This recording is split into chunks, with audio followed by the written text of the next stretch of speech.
Sabe aquele ditado, não se mexe em um time que está ganhando? Pois é, parece que o Real Madrid ignorou isso completamente. O clube mais vitorioso do planeta está à beira de cometer um de seus maiores equívocos dos últimos tempos: abrir mão, sem a devida reposição, de dois dos jogadores que marcaram a última década merengue. Sim, o Kroos se aposentou. O Modric, aos 39 anos, decidiu ir para o Milan. E a pergunta que ecoa nos corredores do Santiago Bernabéu e mundo afora é justamente por que o Real Madrid não foi atrás no mercado de reposições. Será que Camavinga, Arda Güler, Valverde, Tchouaméni, Bellingham e companhia são suficientes para manter o domínio europeu? E tem mais, será que o Arda Güler, mesmo sendo um adolescente de 19 anos, ele vai ter essa capacidade de herdar o manto de um Modric da vida? No vídeo de hoje a gente vai conversar sobre isso, eu vou trazer dados, análises, estatísticas e aquela pitada de provocação para você repensar o futuro do Real Madrid. E vão por mim, não é nada animador, tá? Já adianto.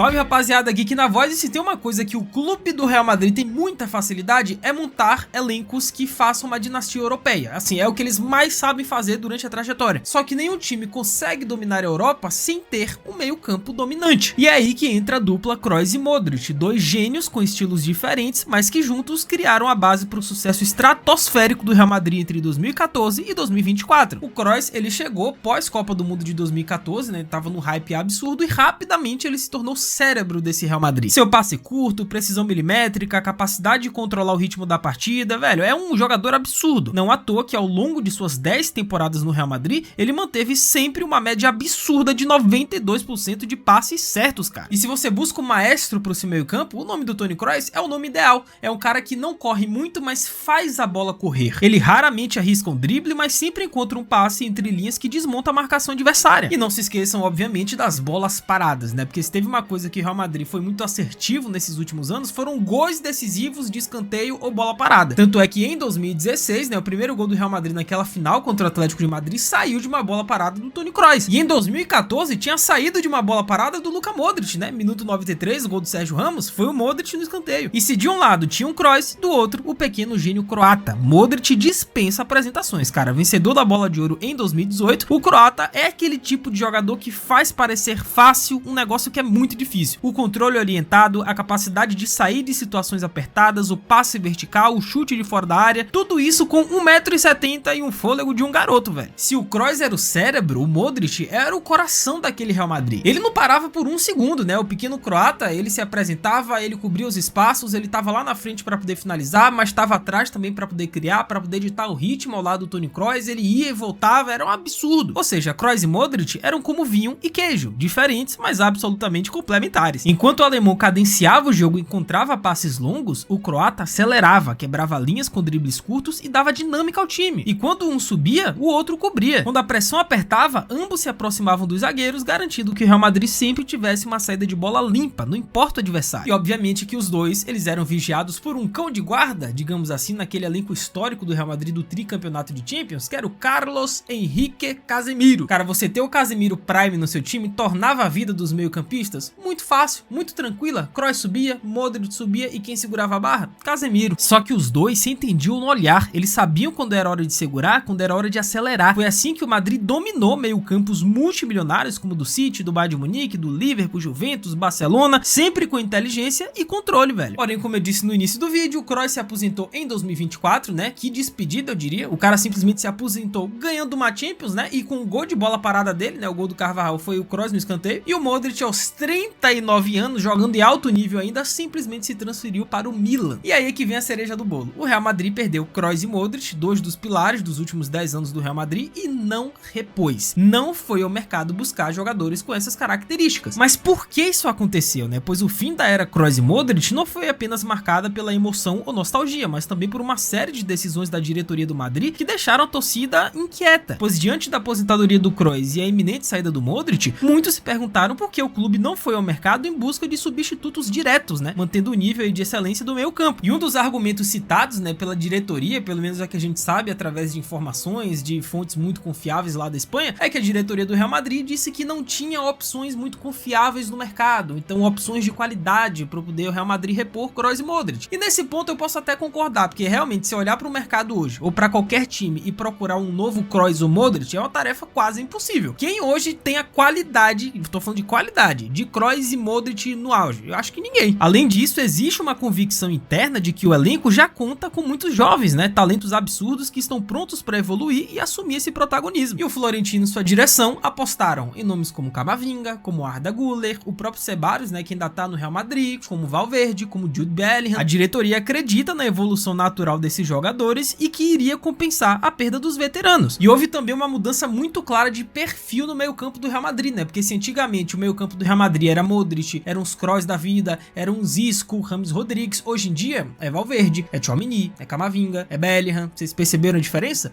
É um meio-campo hoje mais físico, mais vertical, com muito corpo, de muita aceleração, ou seja, pouca pausa, mas muito rápido, muita intensidade na marcação, deixando em segundo plano aquele meio-campo pautado na cadência e no controle da posse de bola. E a aposta com Arda Güler, né, como futura referência criativa, também faz parte desse raciocínio. O jovem turco, né, mesmo ainda em processo de adaptação, foi testado em funções de organização do jogo, sinalizando que a diretoria espera, né, que com o tempo ele se torne o novo cérebro da equipe. Mas aí você para e pensa, será que realmente a diretoria planejou isso pro Arda Güler? Porque eu já adianto para vocês, eu acho que entre todos esses meio-campistas do Real Madrid, talvez junto com o Bellingham, o Arda Güler seja o mais criativo de todos. Sabe aquele último passe, aquela enfiada de bola de camisa 10 clássico? Eu acho que o Arda Güler junto com o Bellingham são os dois melhores nesse quesito. Não são nível Kroos ou Modric, longe disso, mas são os mais parecidos talvez. Só que aquilo, o Arda Güler, em essência, ele é um meio atacante. Ele não é um volante organizador. Ele não é esse Toni Kroos que vai cadenciar e organizar o meio campo. Ele não é. A versão mais perigosa do Arda Güler até o momento no Real Madrid é perto do gol, né? É assistindo, é fazendo gols, é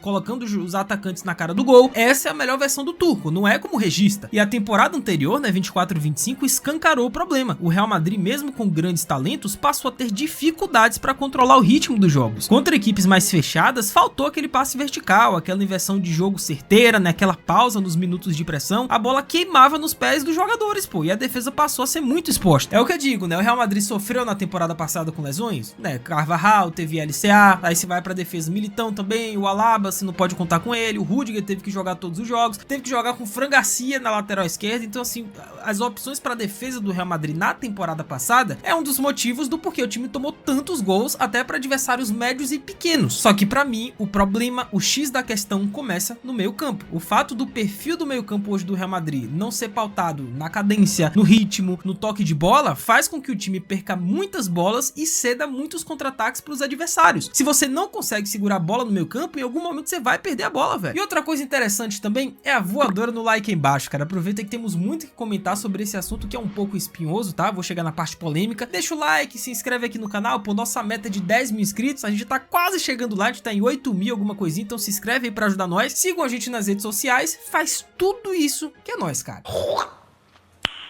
Nice. O Arda Güler, como eu disse, até foi testado, né, como segundo volante nesse super mundial de clubes, função essa que ele exerceu muito bem, inclusive, né, no comando aí do Xabi Alonso. Só que há um consenso de que o garoto ele rende mais perto do gol, né, como camisa 10 clássico. Então colocar ele para organizar o time lá atrás pode ser um desperdício de talento. E o Real Madrid se desfez de um jovem talento também da própria base, né, da fábrica do Real Madrid, que poderia talvez ser esse novo Toni Kroos, esse cara que vai organizar, que vai ser o regista do time, que é o Tchema, né? O Tchema, ele vem da base do Real Madrid, como eu disse, e ele tem esse perfil de Toni Kroos. Ou seja, é um jogador mais calmo, mais devagarzinho, passes curtos, visão de jogo, organização, e ele simplesmente foi vendido ao Stuttgart. Sendo que o Ceballos, né, talvez hoje no Real Madrid seja esse jogador que tem essas características, um pouco de pausa, de organização do Toni Kroos. Há tempos atrás ele queria sair desesperadamente do Real Madrid, né? Ele queria ir pra França, pro Olympique de Marseille, aí queria ir pro Real Betis. Parece que o Ceballos ele não tá ali na mesma sintonia dos outros jogadores, não tem a mesma vontade dos outros. Parece que ele quer sair do clube, mesmo tendo as características que o Real Madrid precisa hoje no meio campo. Então é um jogador que não sei se dá pra contar 100%. Só que essa escolha, né, traz consigo um enorme risco, que é abrir mão de um estilo de jogo consagrado, construído ao longo de uma década, sem garantir uma transição suave que pode custar caro ao clube. É o que eu disse, cara, se você pega os jogos contra times pequenos do Real Madrid na temporada passada, né, contra esses, sei lá, os Mallorca da vida, os Las Palmas, os,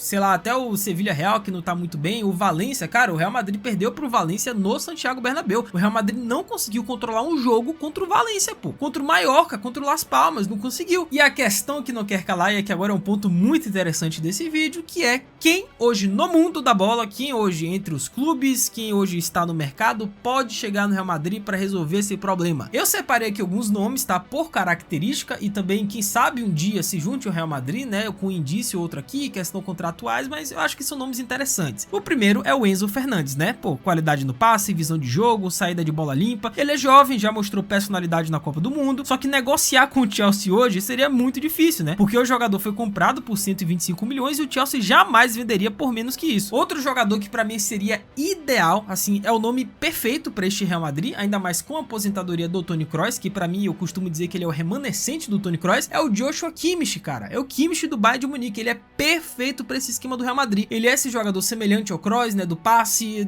que ele controla o jogo, ele tem essa dinâmica no meio campo ali do Bayern de Munique que faz com que os outros joguem muito bem, só que aí ele renovou recentemente com o Bayern de Munique, né? Então você tirar esse cara hoje do Bayern após renovação é muito difícil. Só que pra mim, cara, tem dois nomes pro meio campo do Real Madrid que seriam perfeitos. Um, eu acho quase impossível, pra falar a verdade, né, por conta da treta hoje que o Florentino tem com o Nasser Al-Khelaifi do PSG, e o outro também que vem lá da Itália, Inter de Milão, que é o Barella. Cara, o Barella se encaixaria como uma luva nesse meio campo do Madrid. O italiano, né, que sempre foi visto como uma das joias do futebol europeu, vive um momento delicado na Inter de Milão. Afinal, após a traumática goleada de 5-0, né, na final pro PSG na Champions, a Inter entrou numa crise absurda. A temporada que prometia glórias terminou de forma trágica, cara, com críticas pesadas da imprensa e uma necessidade urgente de reconstrução interna. E apesar da Inter ter mantido basicamente seus jogadores mais importantes, né, no meio da crise conseguiu manter o Barella, conseguiu manter o Bastoni, conseguiu manter o Dumfries, o Di Marco, o Lautaro Martinez, o Thuram, a galera ficou na Inter. Só que o Real Madrid tinha que fazer uma aposta pelo Barella, cara, é o nome perfeito. E é justamente aí que o Real Madrid pode enxergar uma grande oportunidade de mercado, né? O Barella, apesar de já ter 28 anos, ele vive o seu auge físico e técnico e ainda tem pelo menos aí mais umas 3 ou 4 temporadas de altíssimo nível pela frente. E a sua inteligência tática, visão de jogo, chegada forte à área, capacidade de organizar e acelerar o ritmo, são atributos que fazem dele um dos poucos nomes do futebol mundial capazes de, se não substituir, ao menos minimizar o impacto da saída de Kroos e Modric. Mas é o que eu disse, né? Você tirar hoje um jogador italiano do campeonato italiano é extremamente complicado, e até pelo fator idade, né? Porque a gente sabe que hoje essa política nova do Real Madrid é só contratar jovem. O Real não quer contratar mais os trintões, é só os moleques de 16, 17, 18. Então assim, tirar o Barella hoje da Inter de Milão seria muito difícil, assim como tirar o Vitinha do Paris Saint-Germain. Cara, o Vitinha se encaixaria, assim, sabe a manopla do Thanos quando colocou a última joia do infinito? É Vitinha nesse time do Real Madrid. O português, apesar da pouca idade, já demonstra uma maturidade impressionante com a bola nos pés, né? Capacidade de organizar o jogo, de dar ritmo, de sair de situações apertadas com dribles curtos e acelerar o time quando necessário, faz dele um camisa 8 moderno, né? Que lembra mais o estilo do Modric do que do Kroos. Só que mesmo sendo um nome que se encaixaria perfeitamente nesse Real Madrid, a gente sabe que hoje é impossível você comprar um jogador titular do Paris Saint-Germain. Você contratar um cara que tá escanteado, um reserva, já é muito difícil. Agora, você pegar um Vitinha da vida, um cara que é pilar nesse time do Al-Khelaifi, do Sheik, velho, é impossível. Ainda mais levando em consideração a briga, né, que o Real Madrid tem interna com o presidente do PSG. Florentino e o Nasser, eles são tretados por conta do Mbappé, a gente sabe disso. As rugas e os desentendimentos políticos, né, entre as diretorias esfriaram qualquer negociação direta, né, tornando inviável até mesmo uma aproximação para discutir valores ou condições para uma possível transferência. Então, por mais que o Vitinha fosse um sonho de consumo para muitos madridistas, ele permanece, pelo menos por enquanto, fora do radar merengue, velho. Isso é até notícia do Marca, né, Jornal da Espanha, de que o Vitinha, ele teria uma cláusula no contrato dele de saída em 2026, né, para clubes grandes como o Real Madrid, como o Barcelona, caso ele quisesse algo do tipo, mas aí já foi desmentido também pelo Fabrício Romano. Enfim, o Vitinha, ele tá na prisão de ouro, irmão, ele não vai sair. E dito tudo isso, o Real Madrid, cara, mesmo não tendo jogadores do perfil de Kroos e Modric, que pra mim é um erro absurdo, um erro tremendo, mas o Real Madrid tem sim capacidade de se reinventar, cara, e já se reinventou durante muitos anos. Só que abrir mão de dois dos maiores maestros da história recente, sem buscar alguém pra manter o estilo de jogo que encantou a Europa, é brincar com fogo, velho. Talvez o Arda Güler vire o novo Modric, talvez o Ceballos fique e assuma esse protagonismo, talvez o Camavinga evolua, né, como esse distribuidor, organizador, porque ele tem potencial pra isso. O Bellingham pode voltar a jogar de segundo volante, né, como ele fazia no Borussia Dortmund em muitos momentos, só que ele não tem esse perfil também de de organização. Eu acho que hoje vale mais a pena você deixar o Bellingham perto do gol do que longe, mas neste momento tudo soa mais como esperança do que planejamento da diretoria do Real Madrid, e esse é um grande problema que pode estourar em breve. Mas e aí, o que vocês acham a respeito disso? O Real tinha que substituir Kroos e Modric, tinha que ir ao mercado, então tem que confiar nos meninos, no Arda Güler, no Ceballos, na base, no Camavinga, no Bellingham? Comenta aí embaixo que eu vou ler